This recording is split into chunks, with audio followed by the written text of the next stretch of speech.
বছরের শুরুতে মায়ের সঙ্গে গিয়ে একটা জুঁই গাছ, সেই সঙ্গে একটা বেলি ফুলের গাছ কিনেছিলাম।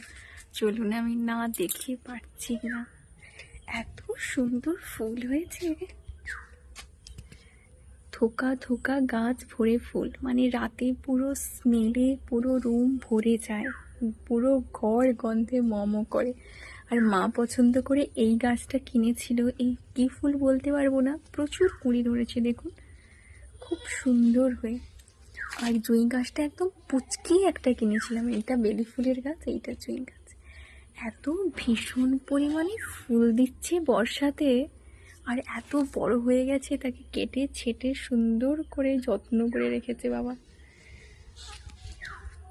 এত অসম্ভব সুন্দর। আর গাছটা স্পেশালি আমার কাছে ভীষণ স্পেশাল, কারণ কোনো একটা খুব কাছের মানুষের জন্য কেনা। আর যত স্মেল দেয় ততই ওই মানুষের বলে না, কোনো কিছু জিনিস ভীষণ পরিমাণে স্মৃতিতে চলে আসে, তার স্মৃতিগুলো ভীষণ করে তাজা হয়ে ওঠে। আর ইনি হচ্ছেন আমাদের বাগানের নতুন মেম্বার। ফুল দেখাচ্ছিলাম, ভাবলাম তাই গাছ ভরে ফুল হয়েছে, এইগুলোকেও একটু দেখিয়ে নিই।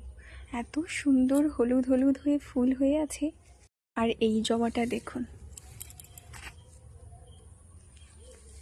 এত অসম্ভব সুন্দর। যদিও আমি একদম এই জঙ্গলের আশেপাশে যেতে চাইছি না, এত জোঁকে ভরতে, আর কি বলে।